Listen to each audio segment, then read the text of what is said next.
근데 이 재벌집 막내 아들이란 이 드라마에서 부동산 투자에 대한 얘기가 나왔었거든요. 잠깐. 한 5만 평이면 되겠나? 분당에 5만 평을 가지고 있다? 분당에 대한 옛날 그 뉴스가 나오거든요. 그러면서 지도가 이렇게 나오는데 강남이랑 너무 붙어있어요. 그래서 그런 입지적인 게 가장 일단 컸다라는 거. 그때 분당 개발 계획이 나오면서 천당 아래 분당이라는 얘기가 그때부터 스멀스멀 이제 올라오기 시작합니다.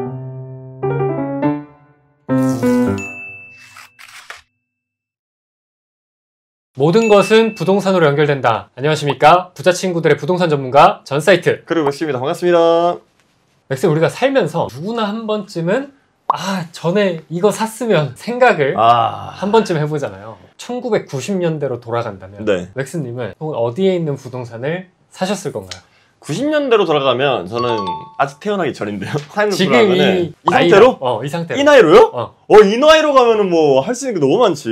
건물은 못 살 거고 저렴한 뭐 주식이나 땅 같은 거 뭐 그런 걸 좀 사놓지 않을까? 맞아요. 이런 내용을 드라마에서도 한번 나온 적이 있었거든요. 혹시 그거 봤어요? 재벌집 막내 아들. 마지막에 조금 이제 이슈가 있어서 다들 좀 이제 그건 있었지만 너무 재밌게 봤죠. 근데 이 재벌집 막내 아들이란 이 드라마에서 부동산 투자에 대한 얘기가 나왔었거든요. 잠깐. 주인공인 진도준이 어렸을 때 진양철 할아버지랑 내기를 해갖고 받은 땅이 있었습니다.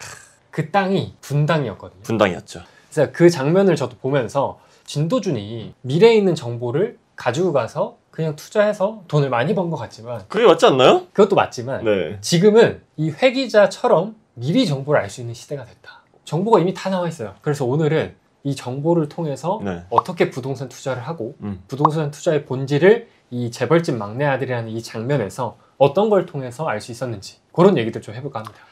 개인적으로 조금 늦은 감이 있지만 그래도 재밌겠네요. 왜냐하면 부동산으로 돈 버는 방식은 변하지 않는다. 변하지 않는다. 패턴은 반복된다. 절대 불변인가요? 그죠. 변하지 않아요.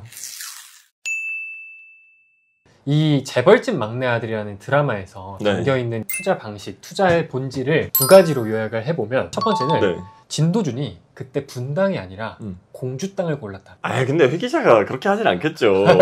그래서 부동산은 역시나 입지더라. 그래서 오늘 이 얘기를 자세하게 풀어볼 거예요. 과거 1980년대부터 지금까지 왜 천당 아래 분당으로 불리는지. 두 번째는 남들한테 안 보일 때 사서 보일 때 팔아야 된다. 그 두 개의 본질을 오늘 제가 자세하게 풀어드리겠습니다. 그래서 진도준이 1987년도로 회기를 하죠. 그때 진양철 회장과 내기를 통해서 분당 땅을 약 한 88년도쯤에 받게 됩니다. 진도준이 이 땅을 골랐을 때 정보란 정보도 다 있다는 그 진양철 회장님도 뭐 하러 고르냐, 와 여기 골랐노 라고 하는 그 대사가 저는 기억에 남거든요. 그때까지만 해도 이 분당 땅이 너무 저렴하니까 그때 당시에 진양철 회장이 그러죠. 한 5만 평이면 되겠나? 분당에 5만 평을 가지고 있다? 그거 계산한 사람이 있거든요. 지금 평당 한 3, 4천 되는데 3조, 4조인가? 근데 분당이 왜 돈이 되는 땅이었는지 그거를 알아야 제가 앞에서 얘기한 두 가지 투자 본질에 대해서 이해를 할 수 있을 것 같아요. 첫 번째는 정부의 움직임, 즉 정책입니다. 정책. 그때가 1988년에 노태우 대통령이 이제 집권을 하면서 집값이 엄청나게 폭등했거든요. 그걸 잡으려고 일기 신도시를 그때 이제 내놓은 거예요. 우리가 모두가 알고 있는 분당, 평촌, 일산 이런 데. 그때 그 드라마에도 분당에 대한 옛날 그 뉴스가 나오거든요. 그러면서 지도가 이렇게 나오는데 강남이랑 너무 붙어 있어요. 그래서 그런 입지적인 게 가장 일단 컸다라는 거. 근데 그러면 1980년대에 강남이 유명했나? 원래는 강남이 처음 생겼을 때 1970년대 이렇게 진행해서 생겼는데 사람 잘 안 가는 거야. 왜냐면 기존에 자기가 삶의 터전이 있으니까. 그래서 정부에서 적극적으로 막 기관도 옮겨주고 강북에 있던 그 유수의 정말 좋은 고등학교들을 강남으로 다 이전시켜요. 그러면서 강남이 파락군이라는 그 학군지가 이때 생겼던 거예요. 그때 분당 개발 계획이 나오면서 천당 아래 분당이라는 얘기가 그때부터 스멀스멀 이제 올라오기 시작합니다. 그리고 정부가 교통을 많이 개편을 했어요. 그래서 그때 경부고속도로. 정말 우리나라의 메인 도로축이죠. 지금 고속터미널 또 그때 생긴 거예요? 그죠. 그리고 분당선, 이런 지하철도 강남 쪽으로 연결하는 작업들을 하기 시작했죠. 그래서 이런 입지적인 부분, 그리고 교통적인 부분들이 분당이 다른 곳보다 땅값을 더 많이 받을 수 있었던 이유 중에 하나이고, 그 두 번째는 지금 분당을 가보면은 기업들이 굉장히 많이 들어와 있거든요. 네. 그게 자급자족할 수 있는 도시를 만드는 가장 중요한 역할을 했다. 음. 그래서 땅값을 더 많이 견인을 했다라고 이해하시면 좋을 것 같아요. 그 우리가 땅을 개발을 할 때 정부랑 그리고 민간 업자들이 같이 돌아와서 개발을 보통 하거든요. 네. 왜냐면 정부 혼자 다 하기가 너무 크니까 범위가. 근데 민간 업자들도 돈이 되는 곳에 먼저 움직이잖아요. 그쵸. 분당이 딱 봐도 여기는 프리미엄의 이미지가 있었던 거예요. 그래서 민간 업자들이 더 많은 규모로 들어왔다. 저희 썰동산을 사랑해주시는 시청자분들이 정말 많이 늘어나고 있는데 정말 아쉬운 건 비구독자 비율이 너무 높다는 우리 피디님의 한탄이 있었어요. 네. 여러분들 부디 구독과 좋아요 부탁드립니다. 재밌는 거는 진양철 회장도 네. 땅에 대한 자기만의 철학이 있었는데 전 이 얘기가 되게 공감이 됐거든요. 한 문장으로 얘기하면 사람은 늙지만 땅은 늙지 않는다 라는 말이 있었어요. 땅은 오히려 늙는 게 아니라 성숙해지는 거지. 땅이란 건 정말 희소한 가치가 있다. 우리가 간척 사업을 하지 않고 그쵸. 그리고 어디를 전쟁을 통해서 가져오지 않는 이상은 땅이란 건 늘어나지 않는다. 그쵸. 실제 현대그룹은 이 땅을 통해서 특히나 강남 개발을 통해서 돈을 되게 많이 벌었다고 하더라고요. 결국 저는 부동산은 큰 돈을 벌려면 땅이 껴있는 걸 사야 된다고 생각해요. 그래서 아파트 투자를 하다가 점점점 이제 땅 쪽으로 넘어와야 더 큰 돈을 벌 수 있는 거죠. 왜냐면 아파트라는 거는 위로 짓기 때문에 희소 가치가 아무래도 땅보다는 좀 떨어져. 그쵸. 땅은 이렇게 옆으로 벌어지잖아요. 그래서 부동산 투자하는 사람들이 네. 부동산의 끝판왕은 땅입니다. 이렇게 얘기하는 거를 왜 그런지 알겠더라고요. 그래서 부자들은 빌딩 사는 이유가 그런 거예요. 땅을 끼고 있기 때문에. 그 시세 차익을 온전히 다 먹을 수 있기 때문에. 라는 거죠. 단순히 돈이 많아서가 아니네요. 그죠? 사실 우리가 뭐 미래를 진도주처럼 갑자기 미래에서 과거로 올 수도 없고 어디가 오를지 우리가 알 수가 없잖아요. 미리 예측할 수 있는 방법을 달라. 그 방법은 네. 제가 주는 게 아니에요. 정부가 줘요. 정책으로 얘기를 해줘요. 보통 10년, 20년 이런 계획들을 짜고 네. 그 아래에서 천천히 하나하나씩 이루어가거든요. 분당도 마찬가지.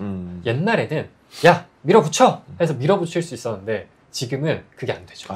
주민들한테 의견도 받아야 되고 보상도 해줘야 되고 이러기 때문에 그 기간이 굉장히 오래 걸린다. 지금 이 3기 신도시도 네. 막 이제 나오고 있는데 거의 한 10년 정도 걸리거든요. 그렇기 때문에 그냥 지금부터 10년을 기다리기보다는 타이밍을 네. 쫓아가는 거죠. 네. 맥스님이 정말 운이 좋은 게 하나 있어요. 진도준처럼 네. 타임슬립 능력이 없어도 돼. 지금은 네. 정보화 시대라서 법으로 정부에서 하는 프로젝트들 모든 정책들을 다 공개하도록 해놨어요. 그쵸. 지금은 두 가지 능력만 있으면 돼요. 관심과 네. 끈기. 근데 그 개발 계획이 이행이 안 되면 어떡해요? 그거를 파악하는 방법도 있죠. 뭐죠? 제가 다 공개한다 그랬잖아요. 네. 정부는 예산을 계획을 하고 네. 그거를 집행을 해서 이 개발 계획들을 만들어 나가야 되거든요. 근데 그 예산을 집행하는 걸 공개를 투명하게 해야 돼.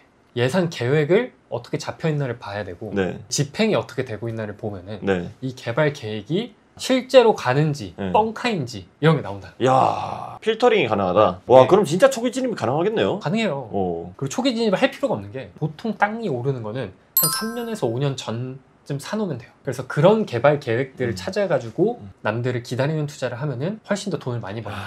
실제로 제 블로그 보면은 네. 개발 계획을 데이터를 다 뒤져가지고 네. 시세 변화를 트래킹을 해본 그런 네. 블로그 글이 있거든요. 제가 했던 게 네. 사리연 IC라고 일산 고향에서 네. 수도권까지 연결하는 그 도로가 생겼는데 그 도로를 착공한 시점과 개통한 시점에 가격 변화를 주변의 땅들을 찾아본 거였어요. 근데 한 20에서 30% 오르더라고요. 아무것도 없을 때랑 네. 고속도로가 생겼을 때. 이 한 군데만 그런 게 아니라 정말 패턴처럼 그 퍼센트의 등락만 좀 있을 뿐 네. 움직이더라고요. 이런 것처럼 네. 부동산 풍차 돌리기를 만들면 돈을 번다라.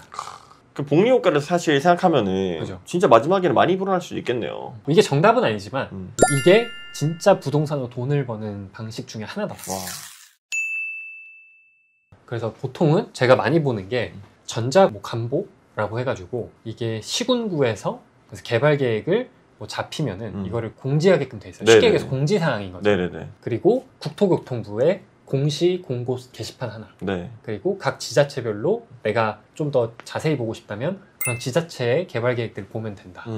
이것만 보기에는 큰 틀을 잡기는 힘들거든요. 그래서 저 같은 경우에는 정부에서 정말 큰 계획을 잡아요. 큰 계획을 머리에 한번 넣고 네. 예산을 계속 트래킹을 하다 보면은 네. 돈이 어디로 흘러가는지가 보이죠. 부동산 투자를 할 거면 네. 어쩔 수 없이 정부의 정책과 예산과 자치구의 뭐 국회의원이나 이 사람들의 공약들을 볼 수밖에 없어요. 그래서 이 재벌집 막내 아들도 네. 그 한 장면에서 짧게 나오지만 정말 많은 인사이트를 저는 담았다고 생각하거든요. 네. 그것처럼 우리가 2025년에 살고 있지만 네. 2030년을 바라보면서 투자를 해야 된다. 그래서 저는 새로운 기술이 나오거나 아니면 요즘에 많이 등장하는 AGI라는 기술들을 네. 볼 때 부정적 시각보다는 긍정적 시각으로 봐야 기회를 잡을 수 있지 않나? 라는 생각을 합니다. 네. 그래서 오늘 영상에서는 이런 것들을 좀 담고 싶었고 정부의 계획만 보고 투자를 하면 절대 안 되고 돈이 어디로 흐르고 있는지 이런 것들을 꼭 봐야 된다라는 걸 말씀드리면서 네. 오늘 썰동산의 얘기는 여기서 마무리하겠습니다. 오늘 영상도 여러분의 투자 인생과 투자 방향에 도움이 되셨길 바라면서 다음에 더 좋은, 더 진한 이야기로 돌아올 수 있도록 하겠습니다. 지금까지 부자 친구들의 부동산 전문가 전 사이트 그리고 맥스였습니다. 감사합니다. 감사합니다.